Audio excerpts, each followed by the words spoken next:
This conference will now be recorded.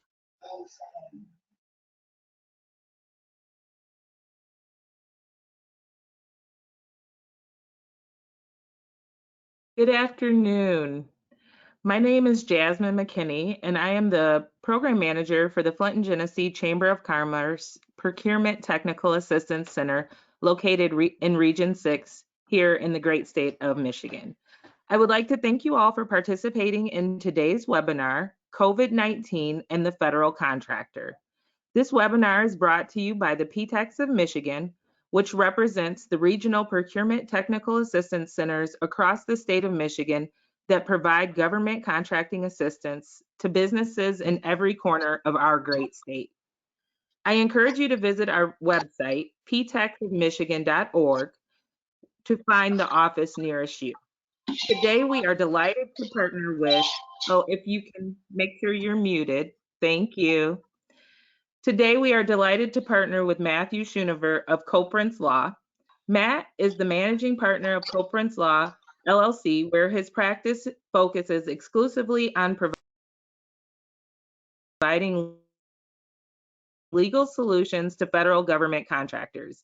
If you aren't following him on social media, I highly encourage you to do so immediately in order to stay informed on all things federal contracting and catch his new stay-at-home haircut updates as well. We will have some time for question and answer at the end of the presentation. Please use the chat box to log your questions.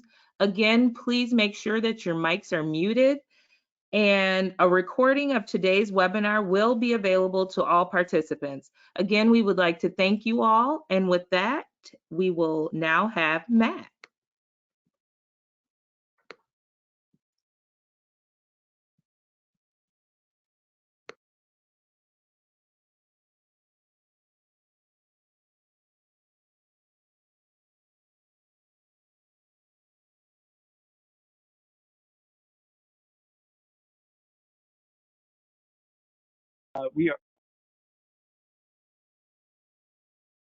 Good afternoon, everybody. My name is Matthew Schoonover. Thank you, Jasmine, so much, and thank you, everybody, for joining us today.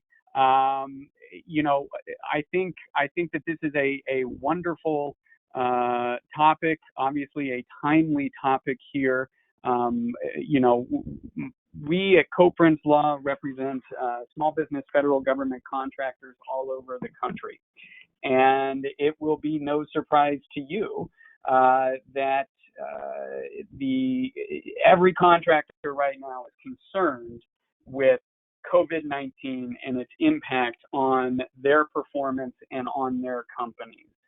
And those concerns, I think, are especially acute in states like Michigan, which we are seeing, unfortunately, becoming more and more of an epicenter of this pandemic.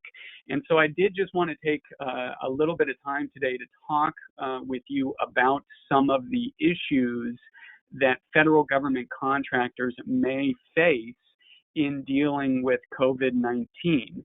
And before we get into it, I wanted to just kind of explain a few things. First of all, I am delighted that this is a screen sharing presentation and not a webinar where you are all looking at me through my webcam.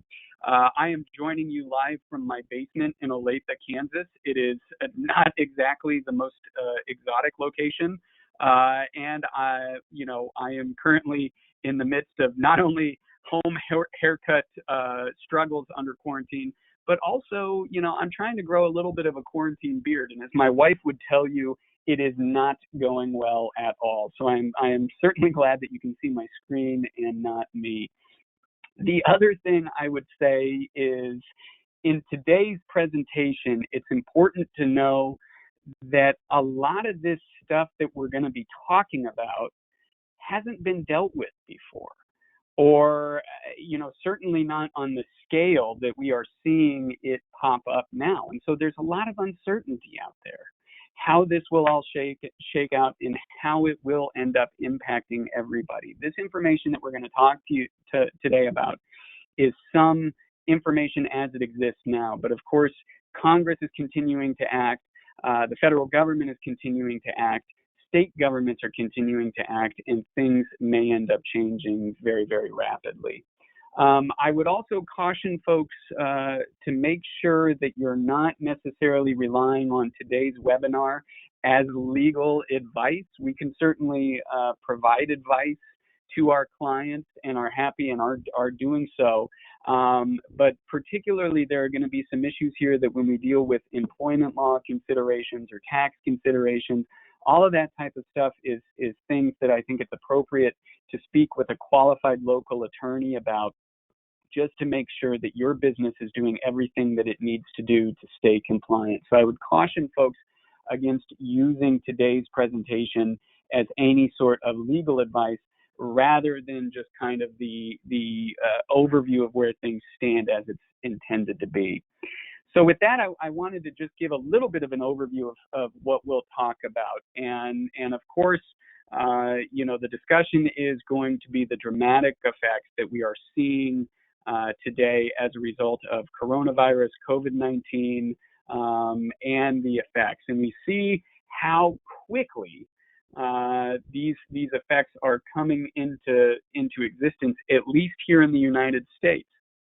I think COVID-19 or this iteration of the coronavirus is certainly a new phenomena that I'm not a doctor, but I think it started overseas, obviously, sometime earlier this year. And pretty quickly, the World Health Organization ended up declaring it a worldwide pandemic. That was just early this month, in what seems to be the longest month in the history of recorded time. Earlier this month, the World Health Organization did declare COVID-19 a pandemic. And then certainly 2 days later, President Trump followed suit and declared it a national emergency. And this declaration of national emergency is going to cause a lot of the issues that we're seeing, or kind of spur some of these issues that we're talking about. But it certainly is every bit of an emergency. These numbers that are on the screen now are from yesterday, and already they are tremendously out of date. We see that yesterday there was 771,000 confirmed cases, almost 37,000 deaths worldwide. That number may or may not be reliable based on testing, based on, some countries maybe don't report things as accurately as others. But even in the United States, as of yesterday, we saw close to 160,000 infections and just under 3,000 deaths. I can say I went online shortly before the presentation today, and we have already eclipsed that 3,000 mark. I think in some parts of the country, infection rates are doubling every 2 or 3 days. So it certainly is exponential growth of this illness. And we are seeing tremendous disruptions personally, professionally, and economically as a result. Earlier this month, I think I had a 401k. Now I'm not quite so sure. And, we're not only seeing things in the stock market, but tremendous number of layoffs. Millions of people are now unemployed that were not unemployed just a couple of weeks ago. Businesses are closed, at least temporarily. And I know a lot of you are dealing with this as well. So we are seeing this just impact every facet of life now. And I don't know about you, but my anxiety as of late has been a lot higher because of it. But small business owners certainly face the lion's share of a lot of these challenges. I should say the economic challenges that are involved. They not only need to worry about protecting their business and how to best do that in these uncertain times, but also how to protect its contracts that it has been awarded. And so we're going to talk about each of these today and ways that your business can take advantage of those opportunities that are out there and try and position itself for competing and performing in this brave new world that we're facing. So let's get down to it with with how a small business owner might protect its business. And that starts with protecting your employees. It seems cliche at this point, but really as a small business owner, as a manager, maintaining a safe workplace has got to be one of the biggest considerations out there. Employers certainly need to make sure that they have policies in place, and if they don't, that they are implementing them to make sure that their employees have the safest workplace possible. And in cases like this, that could mean stay at home. That could mean working remotely if a business is able to. Certainly, businesses want to make sure that sick or exposed folks are staying away so that they are not spreading that sickness or that risk of sickness to any of their employees or any of their customers. That's only going to cause more business disruptions. But certainly, businesses also need to think about how they can, best serve their clients, serve their customers through abiding by stay-at-home orders. And right now in Kansas, we are operating under a statewide mandatory stay-at-home order until at least April 19th. Now, attorneys are classified as an essential business. Why? I don't know. There's an attorney joke in there somewhere. But a lot of these state orders have a lot of exceptions that allow businesses to stay open. My brother, for example, lives in Arizona, and I believe their stay-at-home order that the governor just implemented yesterday allows people to go to golf courses. And so it has, there's a balance here of saying, okay, are we going to abide by this order, or are we going to, operate as an essential business?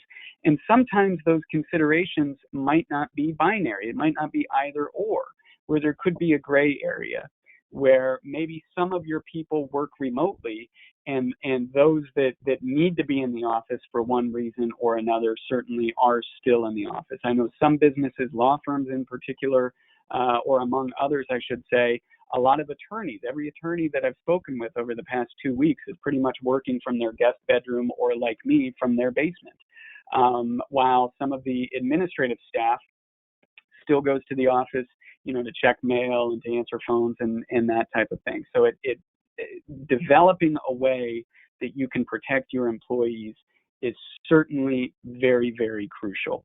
And I can say that there could be liability issues here as well, where if an employer requires people to come to the office and somebody does get sick, then maybe that lawyer would face some liability to its employees as a result. Now, I don't know.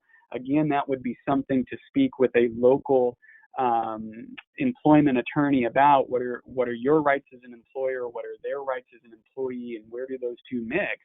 But certainly something to keep in mind first and foremost as we continue to wade through these things. I will say with regards to teleworking, that is something that is getting easier and easier to do, and I think more people are getting used to it certainly over the course of the last 2 or 3 weeks.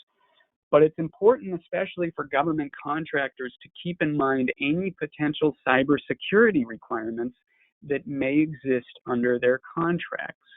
And to make sure that their employees, if they are working from home, are abiding by those provisions.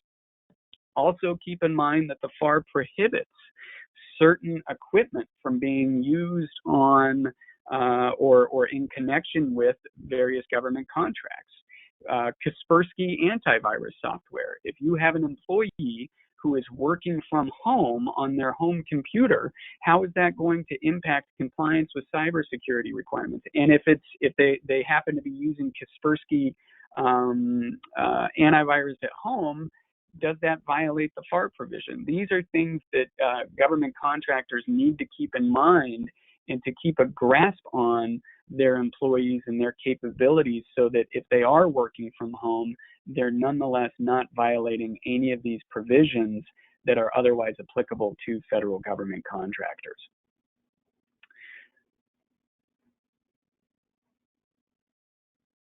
excuse me, I think so protecting employees, we've seen a lot of changes with regards to how employees or the benefits that are available to employees. And one of the most significant changes that we've seen of late is the Families First Coronavirus Response Act. And if you're like me and you follow any legal blogs or legal news services, this has no doubt been, something that everybody is talking about. This is one of these stimulus items or these coronavirus response items that Congress has been working hard on over the last several weeks. And in this act, Congress did give employees expanded rights than they might otherwise have under paid sick leave or the Family Medical Leave Act. Again, I'm not an employment attorney, so it's difficult for me to discuss the ins and outs of this Response Act, but I do want to highlight a few of its provisions for you. First of all, this act becomes effective April 1, 2020, or tomorrow, if my complete and utter lack of sense of time still is nonetheless still accurate. And as I mentioned, it expands basic applicability of the Family Medical Leave Act.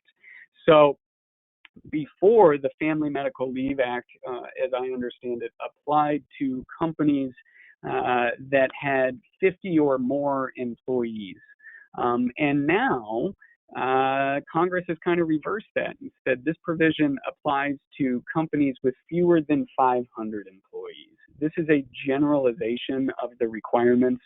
Again, you're going to want to make sure under the Act and under DOL's regulations that this actually does apply, because there are several exceptions to what businesses are actually required to abide by these provisions. But in general, it also expands the employees to whom the provisions do apply. And essentially, it's any employee who has worked for your company for 30 days prior to their use of the benefit. They are going to be covered by these provisions under the Act. And we'll get into these provisions now, but essentially what this does is it allows for some paid sick leave and expands the leave that was otherwise available to to employees under the Family Medical Leave Act. Now, the amount and duration of the paid sick leave versus unpaid time that those employees are entitled to depends on the reason why they are taking it. For example, if they are sick or quarantined, I believe they generally have up to 2 weeks paid time at their regular hourly rate. I believe that's what the Act requires. But if they are caring for someone who is sick, that time frame is going to be set by the Act, and again, the amount that they would have to be paid at that point is some percentage based on what their regular earnings are. And then same thing with school, folks dealing with school and daycare closures. If they are out of work due to any of those closures, then they would be entitled to some paid leave as a result of that. And certainly, that's, I think, the reality for most folks now is that folks are home for one of these reasons or another. And so it is important to know, okay, in this case, how much paid sick leave am I on the hook for this person? When can they start applying that? What are my rights and obligations as an employer? And I would certainly, again, as the note here cautions, speak with your local employment attorney to make sure that you understand what all of these requirements are, because it's important to note that this is the federal Families First Coronavirus Response Act. There could be other state provisions or other state laws or regulations that also impact what employee and employer rights are. And so it's vital now, particularly if you haven't done so in a while, make sure that you understand what these rights and obligations are. So these are kind of some of the ways that employers can make sure that they are taking care of their employees, not only by maintaining safe and healthy workspaces, but also when somebody needs to be out for one reason or another, either they're sick or they're caring for somebody who is or no longer has care workers, there are provisions in there that say how, as an employer, you should also care for them. But thankfully, the federal government is trying to make things easier on small businesses through expanded access to lending or to capital for businesses to get it through these times. Certainly, the SBA is working with small businesses to make sure that they have all of their needs met. And I know Jasmine and her team and folks at the SBDC as well are doing a great job putting this information out there and speaking with folks about what opportunities might exist. Now, the SBA, these are available on the SBA's website, but I wanted to highlight two of the main kind of programs that the SBA is now offering for small businesses. The first is economic disaster loans. And these are, in general, low-interest loans made to small businesses to help with working capital needs as a result of an economic disaster. And as a result of President Trump's declaration here, COVID-19 related reasons do count as an economic disaster. So if your business is, having some cash crunch now, this could be an option. And we see that the SBA has up to $2 million total for a business in working capital. And importantly, you can get up to $10,000 of that as an advance through there. So if that is a need, you can certainly check out the SBA's website. They do a great job of working small businesses through it. If you have a small business lender, consider talking to your small business lender. I've spoken with a few of them over the last several days just about everything that is going on, and I will be candid that they have said that they're still waiting for some of this guidance, but that these programs are certainly of interest to the small business community. The next program is the Paycheck Protection Program, PPP, and that is essentially a low-interest loan to offset payroll for the small business. I believe the limit on that is $10 million, and it is set with regard to, I think it's the payroll over the last, I want to say month or two, if I recall correctly. Now, importantly here, this is a small business loan at the outset, but the loan is either partially or fully forgivable if the small business keeps all of its employees on its payroll for at least 8 weeks.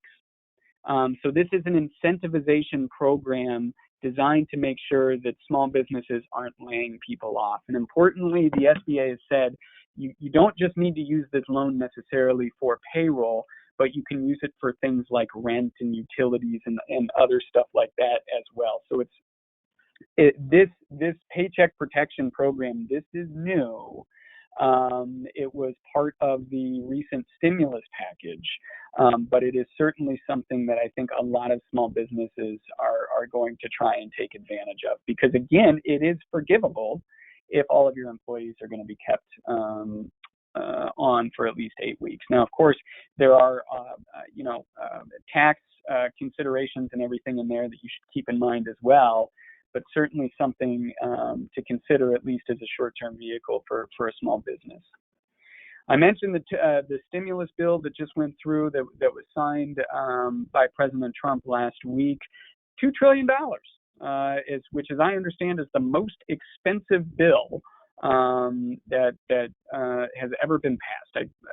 I heard that somewhere. I've not done the background research to verify that veracity, but sounds right. $2 trillion is a lot of money.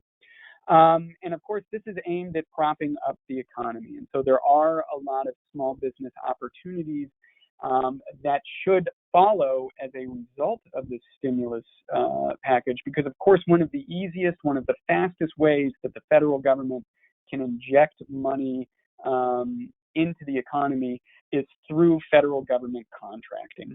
Of course, it can pay money to individuals, which the federal government has said that it's going to do. I think a lot of folks out there are going to get a check from the federal government, and of course that may help with some spending.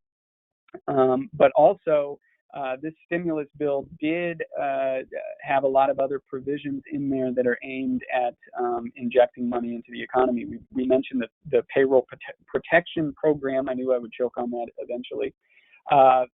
That's over $350 billion that is reserved for that program. And so the federal government certainly does believe that a lot of small businesses out there will take advantage of it.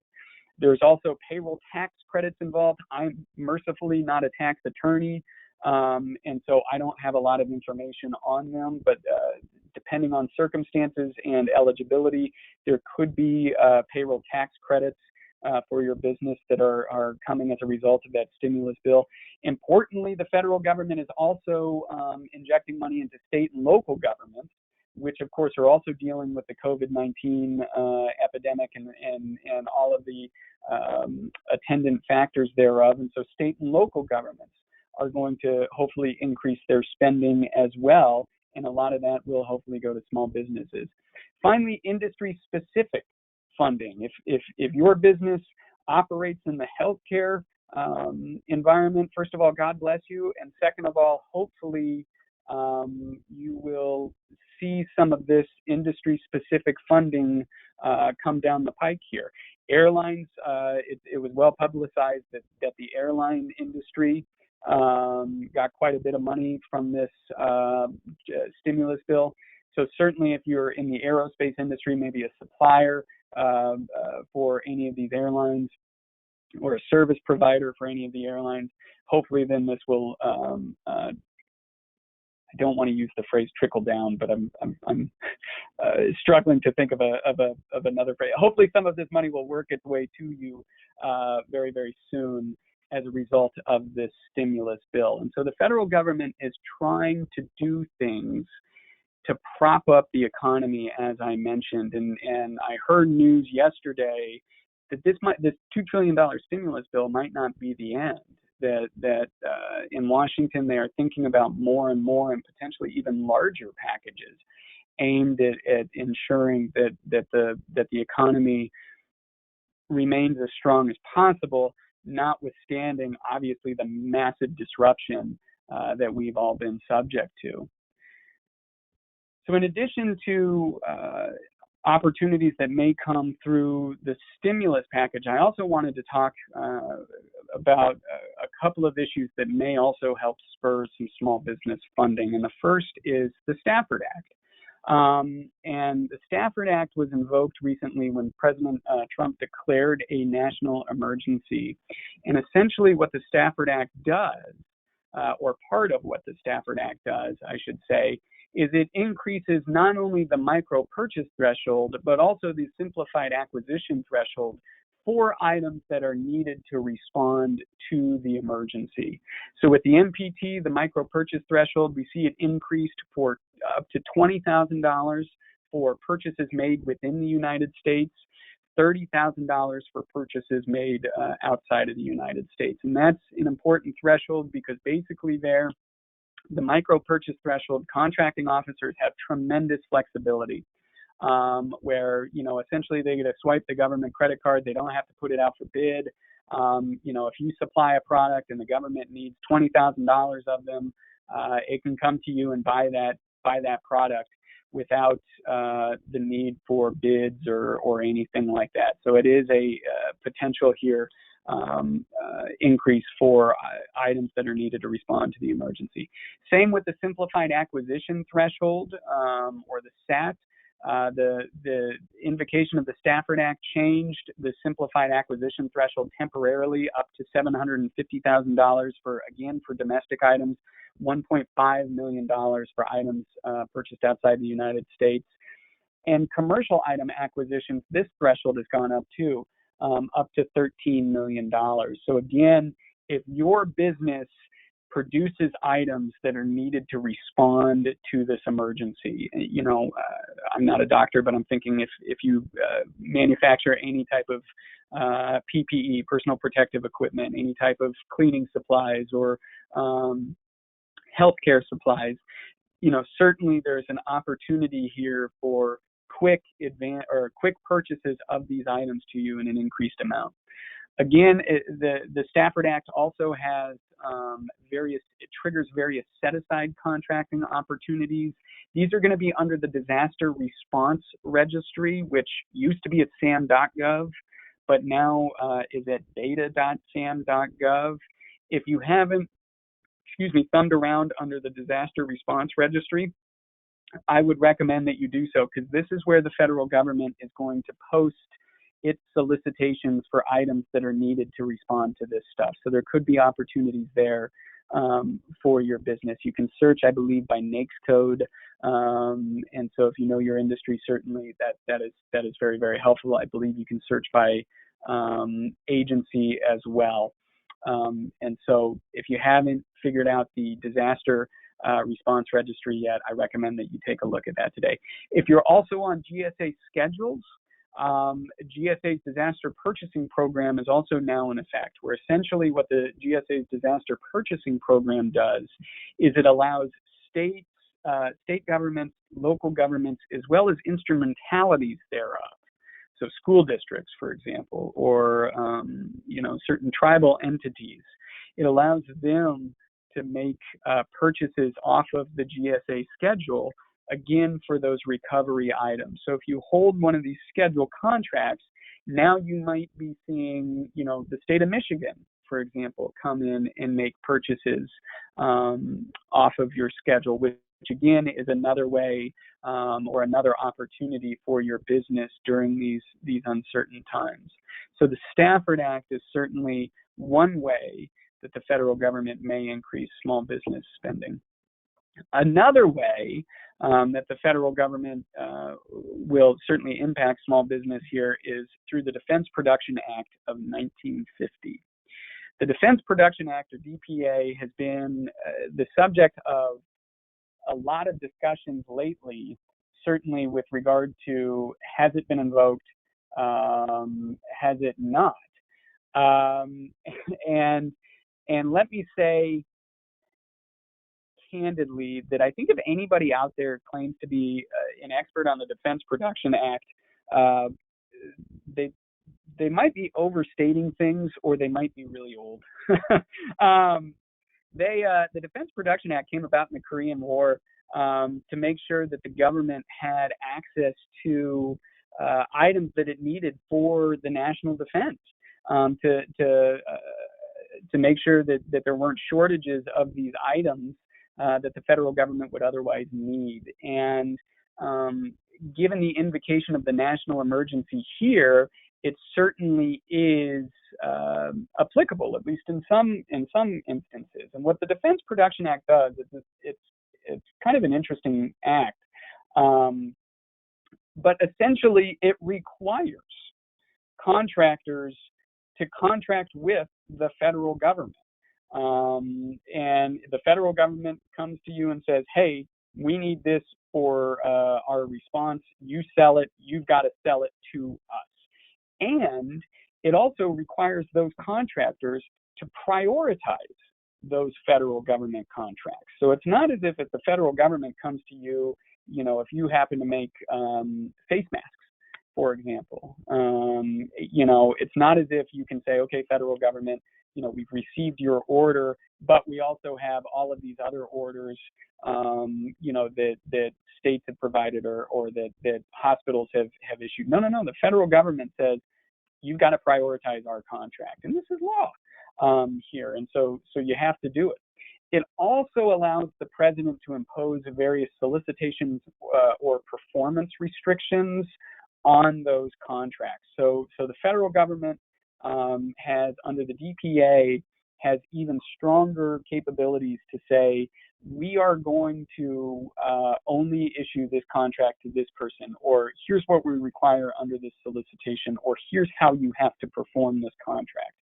It really is a very heavy-handed act that essentially mobilizes industry, the identified industries for the identified products, to help the government respond in the case of a national crisis. Small business contractors aren't left out of this. Down below, we see that just last week, President Trump ordered General Motors to work with HHS to produce ventilators and other aspects of personal protective equipment.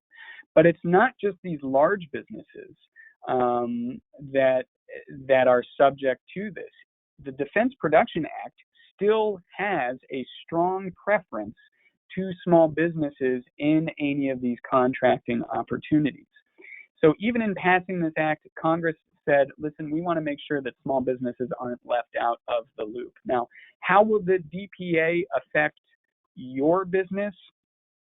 It may not, to be honest with you, because it has to be invoked by the president. So on March 27th, what President Trump did is he essentially signed an order that said, hey, I direct HHS to go to General Motors and put contracts in place for these items, and then he leaves it to HHS. It has to, as I understand it, be a targeted industry or a targeted item, or in the case of General Motors, a targeted company. And so it may not ever get to the point where your company is impacted by the invocation of the Defense Production Act, but it is something to keep in mind, and I should say at least directly implicated by the Defense Production Act. It could have downstream effects. So if, all of a sudden General Motors, has to produce, hundreds of thousands of ventilators, and that's going to take, subcontractors or suppliers or material away from you and from your contract, then certainly it could have a downstream effect from there. And so it's important to keep that in mind on an industry-specific basis. I would note that the DPA is remarkable too because of how big of a departure it is from ordinary federal government contracting. If you have contracted with the federal government before, you know that usually the federal government, its priority or its focus is going to be ensuring adequate competition for its goods and services that it is buying. And through that competition, the federal government believes that it's going to get the best possible product at the best possible price. Does that mean the cheapest price? No, not necessarily, but the best value for its dollar. And this is a departure from that. This is the federal government coming into one company and saying, you have to make this for us or to do this for us. And if you don't, you're violating the law. This is a tremendous swing from normal principles of open and fair competition, because otherwise General Motors might say, we're not going to make these ventilators. But under the Defense Production Act, it doesn't necessarily get that opportunity. So certainly as the DPA, kind of continues to impact the economy and federal government contracting, we will update folks, keep folks apprised on our blog, smallgovcon.com, as well as any of these other issues or items that may come into play as the federal government continues to wade through its response to COVID-19, which of course will certainly impact federal government contractors. So that is just an overview of how your company might protect its business through protecting its employees, through contracting opportunities. But let's also talk about how you can protect your current contracts. Because in this time of uncertainty, we are seeing more and more folks, obviously the stay-at-home orders are impacting more and more businesses. Various parts of the federal government are closing. I have heard of folks that work, for example, with the VA. that are no longer allowed on site, just to make sure that things aren't spreading or that people are appropriately quarantined. And so certainly understanding how these orders or how COVID-19 might affect your existing contracts is vitally important for a small business too. If you haven't already, you are likely to face some delay or disruption as a result of COVID-19. That's just the nature of the beast at this point. And so I wanted to spend just a few minutes to talk about how you can best prepare yourself for those inevitable delays and disruptions. And me thinking to myself, okay, I've got a Michigan audience, what's a good acronym that they might know? I thought to myself, well, okay, hockey is popular up in Michigan, so I'm told. And so I thought, puck, huh? That's as creative as I get. And by this I mean let's plan for the disruption, understand obligations under the disruption, communicate, and then keep records. So let's talk about each of those below. First of all, we're going to plan for disruptions and how to work through them. I apologize for the small font on the screen. These slides, I believe, will be made available after the presentation, but if anybody has any questions about them, certainly please let me know. But first, we're going to plan for those disruptions, and we talked about this earlier. This is likely to include, in this day and age, some type of remote working requirement or teleworking requirement for at least some of your contractor personnel. Now, again, please keep in mind any contract requirements that would apply during that remote working, particularly but not limited to cybersecurity requirements. But if your employees can work off-site or work from home, that might be the best way to plan for this disruption, because what we don't want to do is have every employee, still in the office, sitting in a room, and God forbid one of them gets sick and then all of a sudden it's spread. And so we want to make sure that there is a plan in place for dealing with these type of disruptions. And let me say at the outset, this isn't limited to cases of a pandemic. I think oftentimes folks wait for instances like today or the era we're currently living in to start these disaster preparation processes. But I think, I think the folks at PTAC and anybody else would tell you that the time to plan for any type of delay or disruption is before it takes place.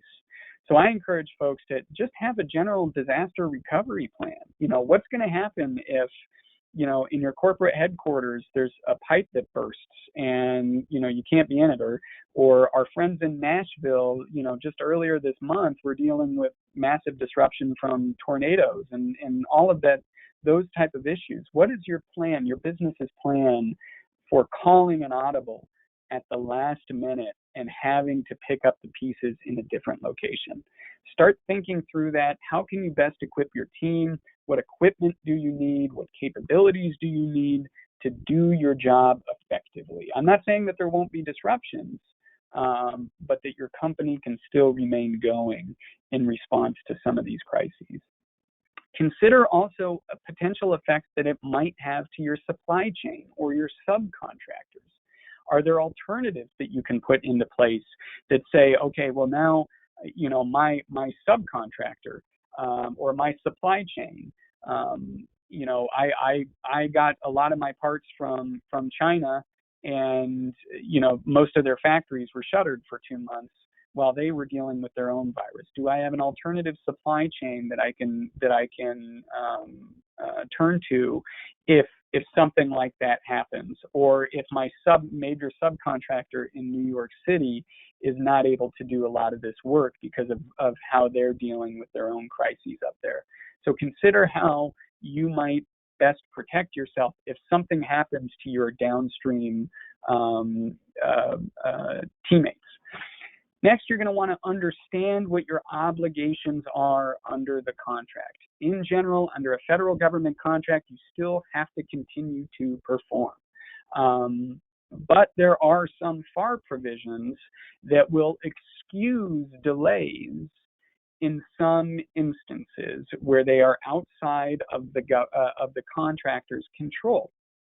We see some of these FAR provisions listed on the screen here, but the excusable delay clauses include pandemics, quarantine, and other acts of God. Acts of God is kind of a generalized force majeure clause, which in the case of general contracting says, hey, this party's not going to be at fault if its performance is delayed or disrupted due to an act of God.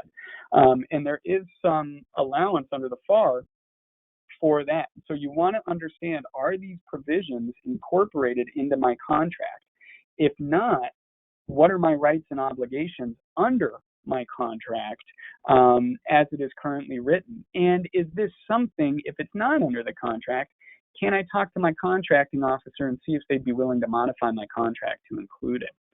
Keep in mind that if you work in particular with the Department of Defense or other similar industries, you could be called mission essential. And in that case, if you are mission essential, you've got to have a plan in place where you can continue to perform these requirements, notwithstanding any of these, global pandemics or any issues that might pop up. And so know whether or not what your contract requires, what these your rights and your obligations under that contract will be. Then you're going to want to communicate with everyone. I say communicate because you cannot do you cannot communicate early enough or often enough, in my opinion. And you're going to want to communicate not only with the contracting officer. You're going to want to talk to your CO and advise about any potential delays and start that discussion of alternatives. You're going to want to talk to your subcontractors and suppliers to make sure they understand what their rights or what their obligations under your contract are, but also so that you can understand what kind of stressors they're facing. Because if you can have those communications early, then again, go back up to the top bullet and maybe you can start considering potential alternatives if you need to do that at that point.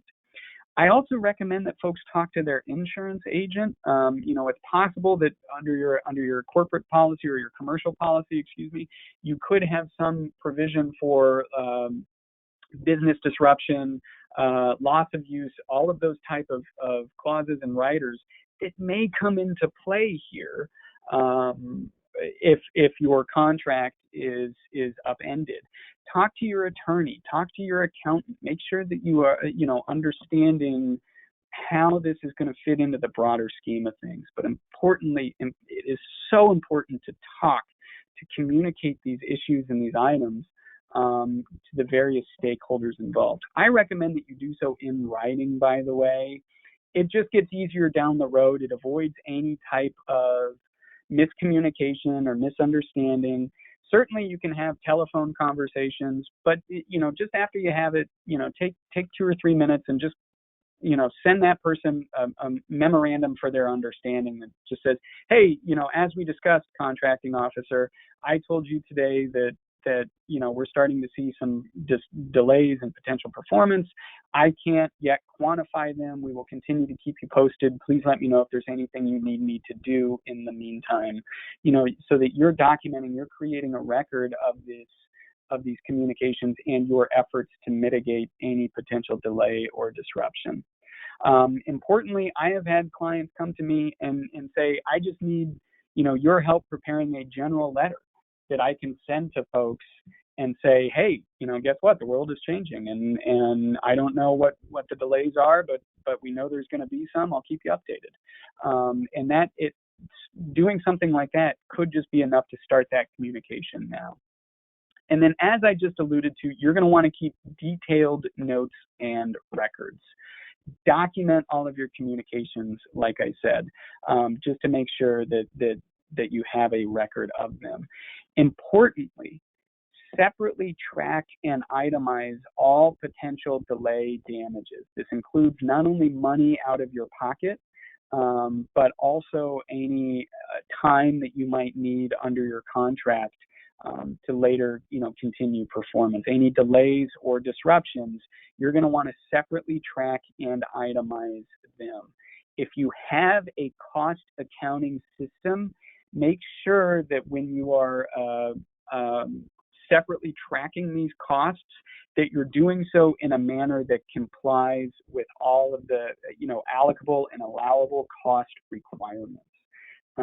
Certainly speak to your accountant to make sure that these items are properly accounted for so that later on they get easier to justify to the agency. Importantly here, you're also going to want to document any efforts to mitigate any of your costs. If you're able to, reassign employees to various contracts that aren't affected as much as this, you're going to want to document those efforts to do so.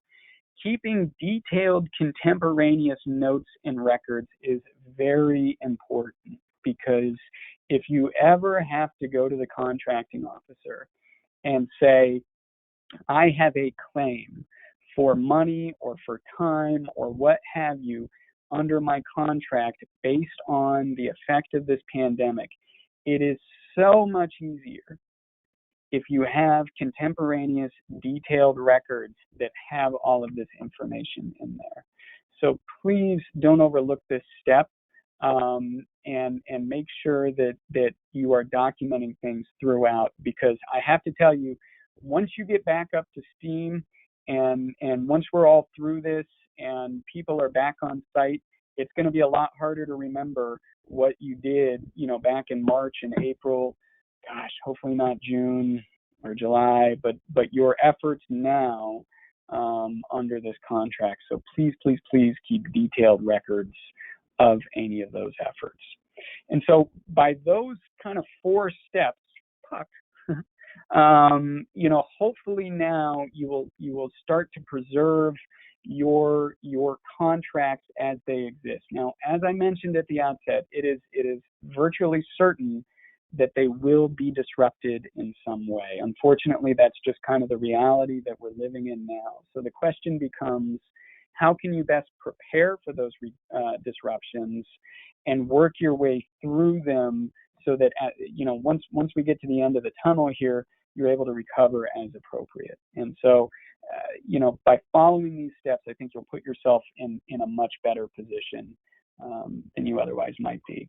So I know we have just about 7 or 8 minutes left, and before we open it up for broader questions, I did want to just kind of briefly reiterate the main points that we talked about today.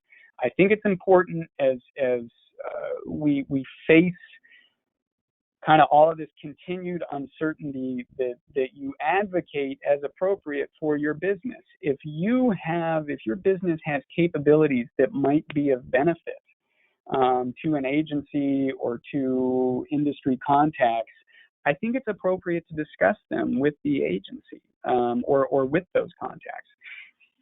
In particular, I know the federal government, like I said, one of the easiest ways, one of the fastest ways they can buy some of these items is through sole source procurements. And it's hard for the government to do that in favor of your company if it doesn't know what your capabilities are in that regard. And I know, again, the PTAC and their team can do a wonderful job of helping you market yourself to some of these agencies and can help you understand which agencies are buying what, from whom, and how they're buying it. That's all a lot of the competitive intelligence aspect that the PTAC can offer. And if you haven't taken advantage of that now, I would certainly recommend that you do so. Importantly, please also maintain frequent communication with all of the key stakeholders under the project. You're going to want to talk to your contracting officers, to your subcontractors, to your suppliers. Importantly, you're also going to want to talk to your employees. Make sure that they understand where things go. Sometimes it's just, hey guys, I don't have any update for you. Here's the things as they are today or as they exist. But I know there's a lot of anxiety and uncertainty out there. And so maintaining that communication internally and externally will be very helpful. Keep detailed notes on any delays or disruptions, any communications that you have. Certainly keep records of them. Watch for releases whenever you sign anything, sometimes if the government gives you a modification or another document, it will put in a release in that document that says something like, hey, we agree to release any and all claims arising out of the foregoing, whether or not they're known or unknown. And you want to make sure that you're not inadvertently releasing any subsequent claim for time or for money. So if the government gives you something to sign, watch for a release, and as appropriate, either cross it out or modify it, get legal counsel to make sure that you're not waiving anything that could be of value down the road. And then finally, this goes without saying, keep your employees and your families healthy. I mean, that's the most important thing now, is making sure that we're all doing whatever we can to stay healthy. And it certainly is the norm. I can say, dealing with folks in the agencies, dealing with other attorneys, that is the main consideration now. And yes, there will be delays and disruptions, but if everybody is staying healthy, then maybe we can give each other a little grace just to work through any of the other issues together at the end. So with that, those are kind of the main points that I have today. Again, I will caution you, please, as things pop up, make sure that you are obtaining appropriate legal advice, be it about federal contracting, be it about employment-related questions or tax-related questions, whatever you might have, just to make sure that your rights are protected going forward. I would also let you know that on smallgovcon.com, which is a blog that our firm runs, we have what's called the COVID-19 Contractors Toolkit. And so we are updating folks as things come out now about impacts caused by COVID-19. We blog about other stuff too, issues relating to small businesses and bid protests and FAR and SBA regulations, all of that type of fun stuff. But as of late, we've been trying to put out more and more information that could be relevant about COVID-19. So certainly check out smallgovcon.com. You can sign up for our monthly newsletter. We update it every day or just about every day. And so hopefully you will find the information of value. Our firm also publishes handbooks. These don't really have to do with COVID-19, but various handbooks on small business contracting topics, joint ventures, small business size and affiliation rules, debriefings and bid protests. Our most recent was the 8A program. We have other handbooks that are in the works. I think the next one is about the SDVOSB program. So certainly you can check those out on Amazon or on Kindle. If you're stuck at home, it's a great read. But otherwise, my contact information is on the screen. Again, I'm happy to answer any questions, but please certainly thank you for everybody's time today. And please stay healthy and safe. All right, Matt, we do not have any questions at this time. Wait a minute, I take that back. We do have a question that said, do you have anything for logistics companies for COVID-19? Anything specifically for logistics companies? No, I don't. But I would certainly, off the top of my head, I can certainly imagine that there would be issues relating to, if the service is to ship items from one location to another, depending on what those items are, there could be a priority on them. And I don't have anything specific. If you want to email me or give me a call and you have specific questions, I'm happy to talk with you about any of those concerns. But unfortunately, I haven't seen anything specifically as it relates to logistics companies. Okay, so we do have a couple of questions that have come in. Let's see, we have, there's a question that says, have you set up any small protégé companies since SBA passed the new law? Has it been successful? And they said they are referring to the All Small Mentor Protégé program. Yes. That's we have not really seen any impact from COVID-19 into the All Small Mentor Protégé program. That program is still going full steam, from what I understand. You know, folks at the SBA, I believe, are teleworking now, but in some cases that might be a blessing in disguise. We have assisted clients, both small and large, get into the All Small Mentor Protege program, you know, to apply for the program, to develop their application, and then to continue to work through that program. That is something that we do have a lot of experience in. And we would be happy to discuss that with you as well. I can say in general, and I'm sure Jasmine, this is your take on it as well, but I can't say enough good things about the SBA's mentor protege programs, in particular the All Small Mentor Protege program. I think, you know, if folks do it right, if they sit down and take the time needed to invest in a good mentor protege agreement, then it should be a benefit for both the mentor and obviously the protege. And so I tend to think that there is tremendous opportunity there, particularly for proteges. And I would encourage any small business to give it serious consideration. All right, just a couple more questions. So how can we get our company's information in front of contracting officers who are making the buying decision? And Matt, if you don't want to take that one, I would just recommend that that person, and I'll also reply to them privately, but that they get in contact with their PTAC office to assist them in marketing their company, and finding those opportunities and making sure that they're getting in front of the right people.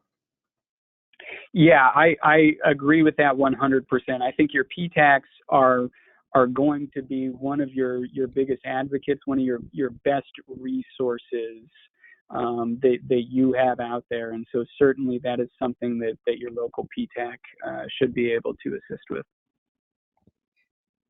All right. Let's see. There is a question about how will COVID affect the new WSB WBE certification law that is set to happen June 30th. Have you heard anything? I have not heard of any impacts to any of the SBA certification. The only thing that I can imagine is that it would take, well, it may take longer than it otherwise might, because as I mentioned, my understanding is that a lot of folks at the SBA are teleworking right now, and I'm just not sure internally what that capability, that remote capability is.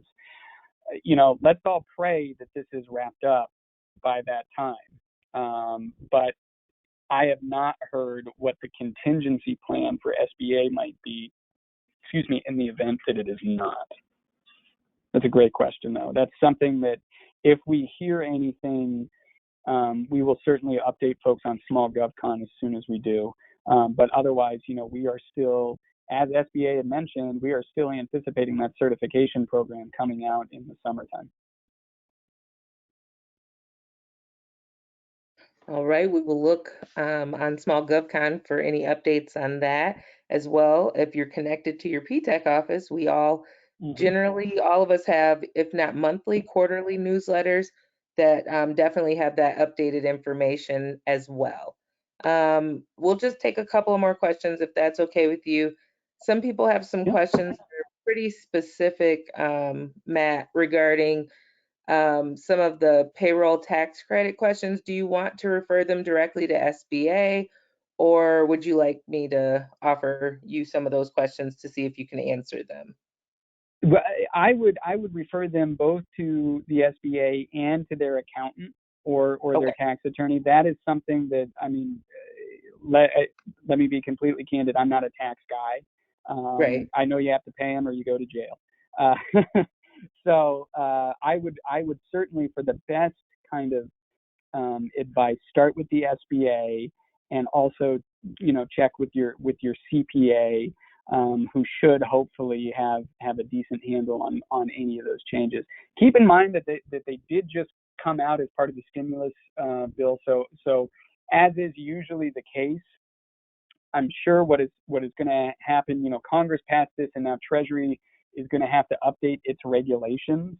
as a result of the stimulus bill. So it could be right now, we just don't know a whole heck of a lot on how it will actually update each individual business. And that's why I tell folks, hey, check with your CPA, because they're going to know best what your what your qualifications are and how that will affect your business.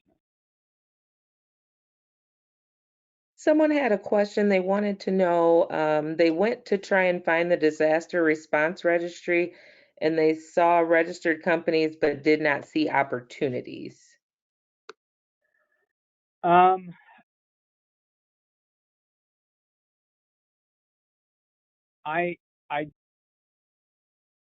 I believe opportunities should be on there. This could be, so in November, beta.sam.gov was released and was supposed to take over the functionality not only of SAM, but of 6 or 7 other government websites. And so that information should be on beta.sam.gov. I don't really know 100% where it is, but it should be on there. And my only suggestion would be to either continue to play around with it, or to take that your PTAC may end up knowing as well.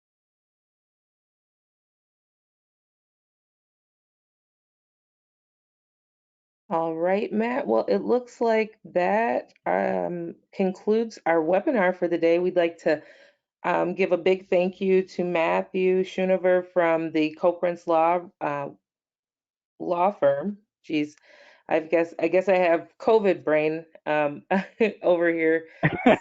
You and me both. Definitely want to thank all of our attendees today. You can expect an email with the slides as well as the recording of this webinar. And if you have questions, please make sure that you're reaching out to Matthew. Has provided his contact information, but also feel free to contact your local PTACs. Thank you so much, and everyone have a great day. Be smart. What do they say? Be safe, be smart, be 6 feet apart.